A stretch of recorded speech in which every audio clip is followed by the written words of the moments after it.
아이를 혼내던 며느리를 본 시어머니는 한치의 망설임도 없이 쇠파이프를 휘둘렀고 놀란 며느리는 주방으로 달려가 손에 부엌칼을 쥐었습니다. 도대체 이들 사이에선 무슨 일이 있었던 걸까요? 지금부터 실제로 발생한 사건을 전해드립니다. 구독과 좋아요, 응원 댓글은 영상 제작에 큰 힘이 됩니다. 처음으로 상황을 외부에 알린 사람은 시아버지였습니다. 그는 며느리 유단의 일상적인 언행이 이미 참을 수 있는 범위를 넘었다고 판단했고 더는 집안에서 해결될 수 없다는 생각에 조정위원에게 도움을 요청하게 되었는데요. 위원을 만난 자리에서 그는 며느리 유단이 집안일을 단 한 번도 하지 않았으며 결혼 후 5년 동안 세탁, 요리, 청소 같은 일은 모두 나이 든 자신의 아내가 홀로 감당해왔다고 밝혔습니다. 유단은 방 안에서 두 아이를 돌보는 것 외에는 하루 종일 텔레비전을 보거나 잠을 자며 시간을 보냈고 전기 사용량도 유독 많아 지난달에는 그녀 혼자만 200위안, 한화 약 4만 원이 넘는 전기요금을 사용했다고 주장했습니다. 반면 노부부는 전기세를 아끼기 위해 등을 켜는 것도 망설였고 에어컨은 아예 사용조차 하지 않았다고 말했습니다.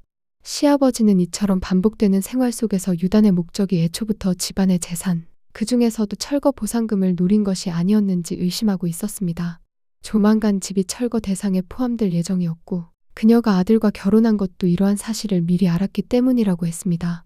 그의 이러한 주장에 대해 아들 모우이닝 역시 동의하는 모습을 보였으며 기자와의 면담에서 그는 유단과 결혼한 것을 후회한다고 털어놓았습니다. 처음에는 유단이 가정의 따뜻함을 가져다 줄 것이라 기대했지만 현실은 매일같이 이어지는 갈등과 다툼뿐이었다고 말했습니다. 그는 자신이 밖에서 힘들게 돈을 벌고 있을 때 아내가 조금이라도 부모를 배려하고 집안일을 맡아주기를 바랐지만 실제로는 오히려 부모를 향해 손찌검까지 서슴지 않았다고 설명했습니다. 그렇게 말하던 그는 조용히 방문으로 안내했고 문틀에 남은 날카로운 흔적들을 보여주었습니다. 그 흔적은 단순한 긁힘이 아니었고 깊게 패인 자국들이 여러 겹으로 겹쳐져 있었으며 그는 이 모든 것이 며느리가 들고 달려온 식칼 때문이라고 말했습니다. 그날 아침 시어머니와 유단 사이에 말다툼이 벌어졌고 몇 마디 언성이 오간 뒤 유단이 부엌으로 향했다는 것이 시아버지의 설명이었습니다. 그녀가 칼을 손에 쥔 채 다시 나타났고 이후 부모가 당황하여 뒷걸음질치는 과정에서 문이 심하게 손상되었다는 것입니다. 시어머니는 이 일로 몸을 심하게 다쳐 병원에 입원했고 그 자리를 지킨 사람은 아들 한 사람뿐이었다고 그는 덧붙였습니다. 하지만 유단의 이야기는 전혀 달랐습니다. 촬영팀 앞에 선 그녀는 이 집에 들어올 때부터 결혼식도 없었고 웨딩 사진조차 찍지 못한 채 시댁으로 왔다고 말했습니다.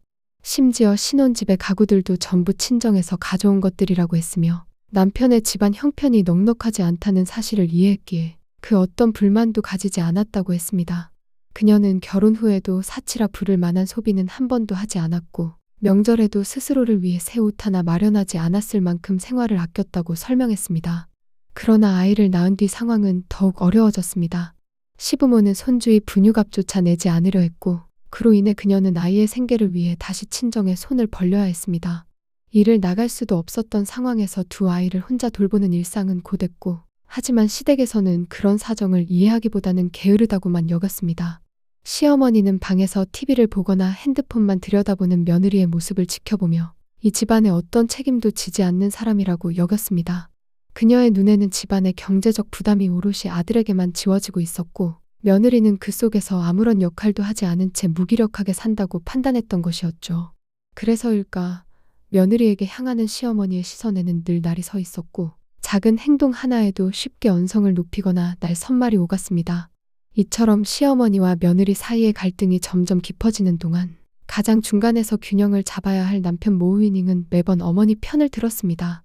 그는 아내와 어머니 사이에 다툼이 벌어질 때면 사정을 듣기도 전에 무조건 어머니의 말에 고개를 끄덕였고 그런 태도는 아내에게 깊은 허탈감과 분노를 불러왔습니다. 그는 자신을 키워준 어머니의 고생을 누구보다 잘 알고 있었기에 그만큼 아내에게도 어른을 공경하라는 기대를 놓지 않았고 아내가 어머니에게 반항하거나 언성을 높일 때마다 그녀를 무조건 나무랐습니다. 이러한 반복 속에서 유다는 결국 두 아이를 데리고 친정으로 돌아가게 되었습니다. 가까운 거리는 아니었지만 더는 그 집에 머물 수 없다고 판단한 것입니다. 그녀가 친정에서 지내는 동안 남편은 단 한 번도 연락을 하지 않았고 시부모 역시 아이들의 안부를 묻거나 생활비를 보내는 일은 없었습니다. 그러던 중 유다는 마을 이웃으로부터 남편에 대한 충격적인 이야기를 듣게 됩니다. 그녀가 몰랐던 과거가 하나 있었는데요. 남편은 유단과 결혼하기 전 이미 한 번의 결혼 경험이 있었던 것입니다. 그 사실은 결혼 전에 숨겨졌고 전 아내는 시부모의 간섭과 무시, 그리고 남편의 무관심 속에서 결국 이혼을 선택했다고 했습니다. 두 사람 사이에 아이가 없었기에 그 일은 쉽게 잊히고 덮여졌지만 유단에게는 그 과거가 지금 자신의 상황과 너무도 닮아 있었습니다. 전처와는 달리 유단은 부당한 상황에 침묵하지 않았고 시부모의 말과 행동에 때로는 반박으로 맞섰습니다. 그녀는 어른의 말이라 하여 무조건 고개를 숙이지 않았고 억울한 일이 있으면 자신의 입장을 분명히 밝혔습니다. 이러한 태도는 시어머니에게는 반항으로 받아들여졌고 가족 안에서 며느리를 받아들이는 분위기는 점점 더 거칠어졌습니다. 유단 역시 불신과 분노가 쌓여갔고 가족 사이에 남은 여지는 갈등뿐이었습니다. 그날도 시작은 사소한 일이었습니다. 아이를 혼내던 유단의 모습이 눈에 거슬렸던 시어머니는 며느리가 두 손녀를 훈육할 자격이 없다고 말하며 강하게 제지했고 언성이 높아지던 그때 시어머니는 곧장 쇠파이프를 집어들었습니다. 그녀는 말도 없이 며느지를 향해 그것을 휘둘렀고 놀란 유단은 부엌으로 달려가 칼을 손에 쥐었습니다. 그때 시아버지도 소란을 듣고 방으로 들어왔으며 상황이 격해지자 그 역시 도끼를 들고 나섰습니다. 그가 휘두른 도끼는 방문틀을 찍었고 그 흔적은 아직도 현관에 남아 있었습니다. 유단은 손에 칼을 들고 있었지만 스스로의 설명에 따르면 그것은 위협이 아닌 방어 수단이었다고 했습니다.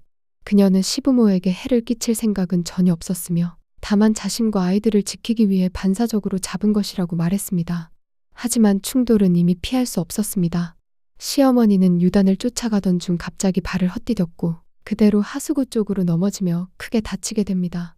이 사고로 병원에 실려간 시어머니는 온몸에 타박상을 입었고 그 소식을 접한 남편은 한 걸음에 병원으로 달려갔습니다. 그 이후 유단은 가해자로 몰리기 시작했습니다.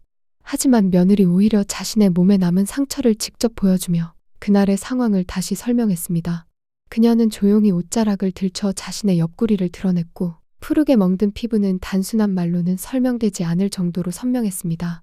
그 자리는 시어머니가 쇠파이프를 휘둘렀을 때 맞은 부위였다고 했고 무릎 아래와 팔꿈치 주변에도 타박상과 붉게 부은 자국이 남아 있었습니다. 유단은 병원에서 받은 진단서를 꺼내 보여주었고 그 안에는 가슴 부위와 무릎 관절에 다양한 정도의 외상이 있다는 소견이 담겨 있었습니다. 그녀는 자신이 칼을 든 것은 시어머니가 먼저 폭력을 행사했기 때문이며 공격이 아닌 방어 차원에서였다고 반복해서 설명했습니다.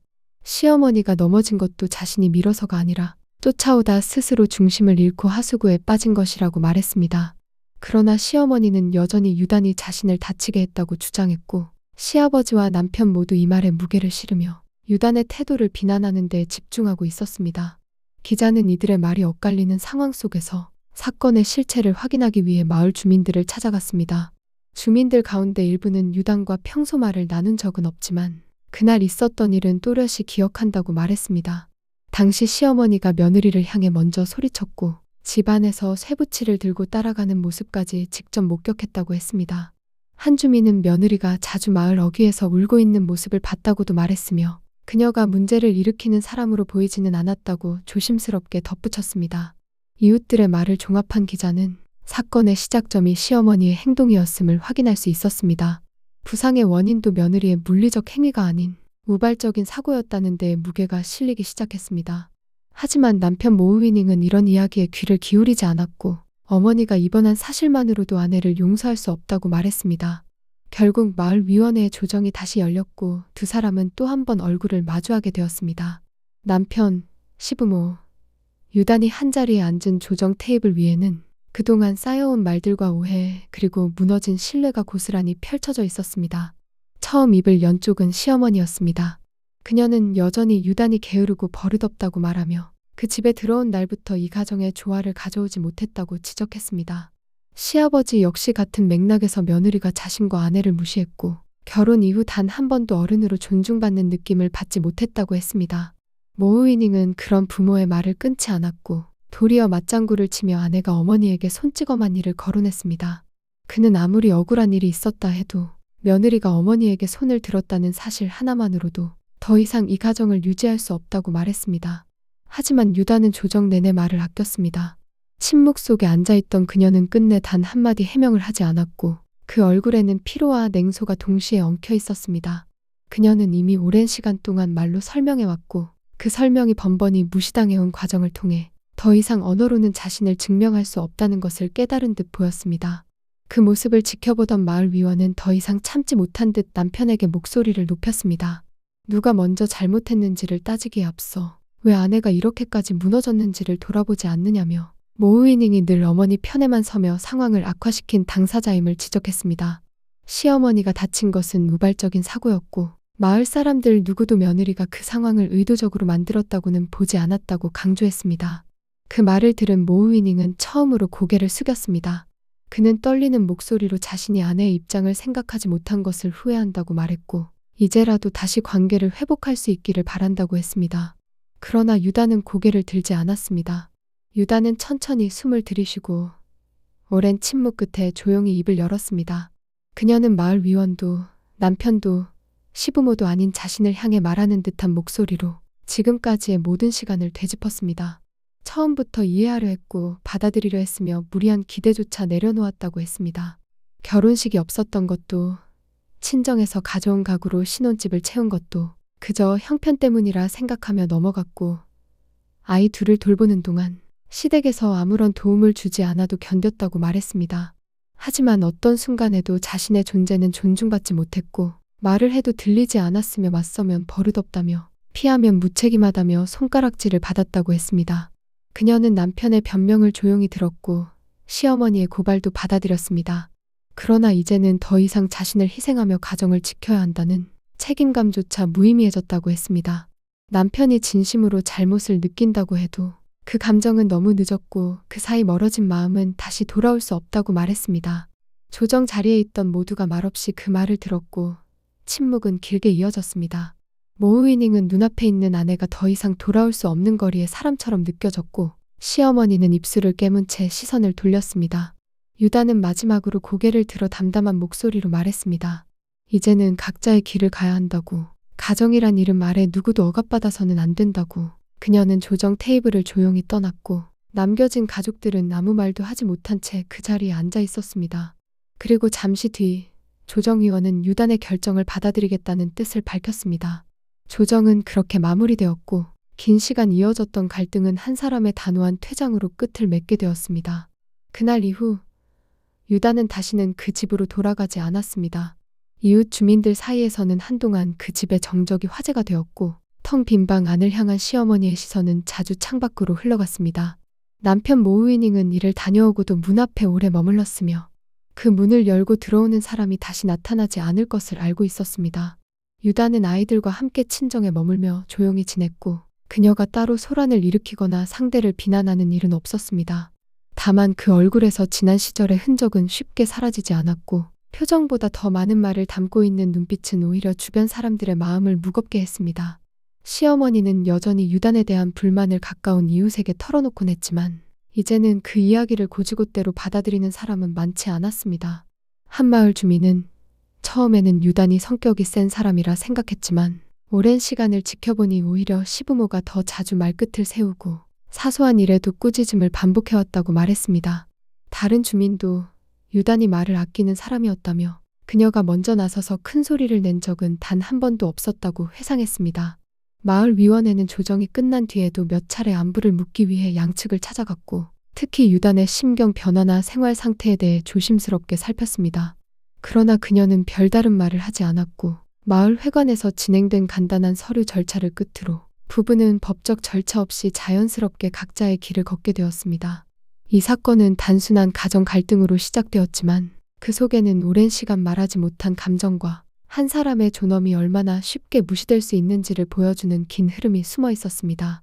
유단이 선택한 퇴장은 더 이상 싸움이 아니었고 스스로의 삶을 지키기 위한 마지막 선택이었습니다. 그리고 그것은 조용하지만 가장 분명한 대답이었습니다.